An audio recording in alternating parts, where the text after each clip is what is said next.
Hey guys, Wyatt Claypool here.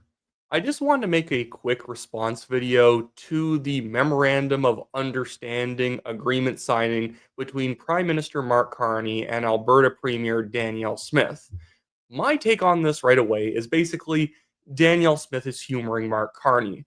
Does she actually think that Carney is going to build a pipeline? No, because Mark Carney and his cabinet ministers and all of his BC MPs have basically said, well, all this requires First Nations and BC Premier David Eby to sign off on it for it to actually go forward, both of which are groups that have said no already. In fact, it's really just one group because the same First Nations who say no to the pipeline agreements are literally headed by Grand Chief Stuart Phillip, who is married to a current BC NDP MLA. It's such a joke in this province that we pretend like it's basically not just left wing front groups when we say First Nations band councils.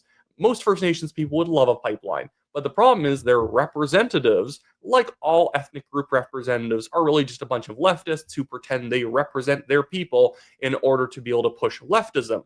If anyone from their own group said something conservative, they would be condemned and banished from the community, at least in a social sense. So, what is actually happening here? Well, Carney is pretending he's getting stuff done, when in fact he has no intention of getting stuff done. He just knows there's probably going to be a 2026 federal election, and so he is trying to show himself signing as many documents with a pen as possible to pretend like there's actually going to be something coming down the pipeline, no pun intended, so that in terms of good growth opportunities for the economy. He basically approves a bunch of fake major projects that are things that were already underway anyways, and he signs fake trade agreements with countries that don't actually require us to do any more trading. It just says that maybe one day we'll do a little bit more trading. It's effectively this memorandum of understanding in trade form. We'll maybe do something someday, and that's somehow an agreement that we've actually signed with another country. I just want to show you some of the footage here because this is all the pomp and circumstance that Carney is after, and I hope the federal conservatives stay on top of them as much as possible and demand to know the timeline for when a pipeline is going to be approved.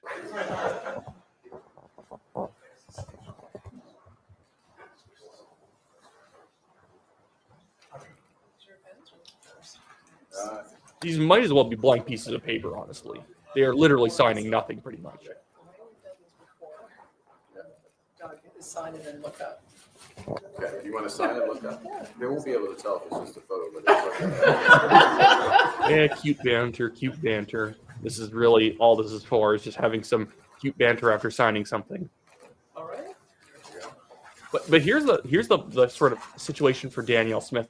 She can't pretend that she's not on board. She obviously knows that Carney's not going to fall through, but if even for a second she gives the impression that she doesn't think this pipeline's going to happen, the media is going to say, see, Danielle Smith was the one who killed the pipeline agreement because she didn't believe in it enough, like Tinkerbell. you got a little thumbs up. So we had all this stuff going on, and then I want to jump over to them actually speaking after signing the agreement. We really just need Mark Carney here because Danielle Smith's comments are pretty immaterial to the entire situation. I think she's a great premier of Alberta, but again, she's just along for the ride in Mark Carney's publicity stunt because she has to pretend like she thinks that Carney's actually going to have a pipeline go through, and then she's going to be performatively shocked later when it doesn't happen. But again, this is all for the media, so the media doesn't blame her for the deal not going through, because if she, again, vocalizes for a second that she doesn't think Carney's serious, they're going to say, see, that's why the pipeline's not getting built, because Danielle Smith doesn't believe in it enough. It's a great day for Alberta. It's a great day for Canada. And, at the heart of what is a multifaceted agreement, we have more work to do going forward, but a multifaceted agreement. In effect, it creates an energy transition, all aspects of energy, but really sets the stage for an industrial transformation. At the core of the agreement, of course, is I like how even though we're talking about a mythical pipeline that we're going to build, we're still talking about the energy transition in the midst of it. Like, there's just no self-awareness at all here that maybe if you're in Alberta talking about a new oil and gas project, that you shouldn't be talking about the green energy transition, because what he got Danielle Smith to sign on to is like more green energy transition commitments if a pipeline is actually going to go through. Now, neither party is going to have to do anything because, again, nothing's actually going to happen out of all of this. Priority to have a pipeline to Asia. That's going to make Canada stronger, more independent, more resilient, more sustainable, because the way we're going to do that is in combination with the Pathways project, which will be the largest carbon capture project in the world. It'll mean that Alberta barrels of bitumen are amongst the lowest energy intensive in the world, therefore competitive not just for tomorrow, but for decades, as well as creating a whole new industry for Alberta and for Canada.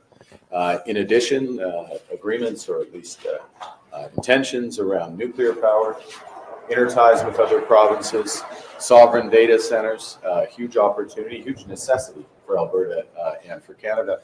And it's all done in a spirit of cooperation, partnership, and trust. Basically a bunch of word salad. We don't need to listen to that anymore either. Again, this is all just about getting some good rhetoric across the plate for Mark Carney to pretend like he's actually getting things done, as I keep saying. Here is Pierre Poilievre, the federal leader of the Conservatives' response to all this. He released this on X, a large statement here that we will go through. And he released a statement with the headline, "Get out of the way." Ottawa, Ontario, the Honourable Pierre Poilievre, leader of the Conservative Party of Canada and the official opposition, released the following statement. A Conservative government would approve a pipeline to the Pacific without a carbon tax, without delay, without excuse. Conservatives want a strong take-home pay and a self-reliant economy for Canadians. Unblocking our oil and gas will boost paychecks and the Canadian dollar, so Canadians get more for their money and life becomes more affordable. More oil and gas revenues mean more money for schools and hospitals, building affordable homes, and lowering the cost of food. I just want to go on to specifically him criticizing what's going on here. And he says, today's memorandum does not promise a pipeline will be built. It promises that 7 months from now, a pipeline proposal will be referred to the federal office for 2 further years of study. After that, the Prime Minister will award BC NDP Premier David Eby the power to veto it altogether, a veto that violates the Constitution. This from a Prime Minister who promised during the election to move with unimaginable speed. The deal further proposes raising the Liberal industrial carbon tax that will drive production out, paychecks down, and the cost of living up. So that, again, it's hitting the nail right on the head here. We're not actually doing anything. We are simply saying that we might do something after careful review and then David Eby's approval, in which time David Eby will probably have maybe won another election, or he will be on the precipice of another one, and what his actual political incentives are to say no, because he doesn't want the BC Greens taking any more votes from him, and so he is going to make sure to seem as much of an anti-oil and gas radical as possible. He already is, but he's going to have to be really playing it up. Plus, the Liberals' own local MPs in British Columbia don't want this pipeline. In our last video, we went through several of them who are all stumping against it, saying, well, yes, we are signing a memorandum of understanding, but this still requires First Nations and the Premier's sign-off in BC, and they've so far been very clear that they're saying no. That's literally what Carney's own MPs are saying. I don't know why this isn't a bigger story. His own MPs are fragging the deal after it's been signed, because they don't want this to actually happen because they are anti-oil and gas politicians. But anyways, that's just my quick reaction to all this. We will probably be seeing more commentary in the coming days, including probably more Liberal MPs naysaying the deal while the Liberal media ignores it. But we will leave that for another day. Anyways, thank you all for watching, and I'll see you guys next time.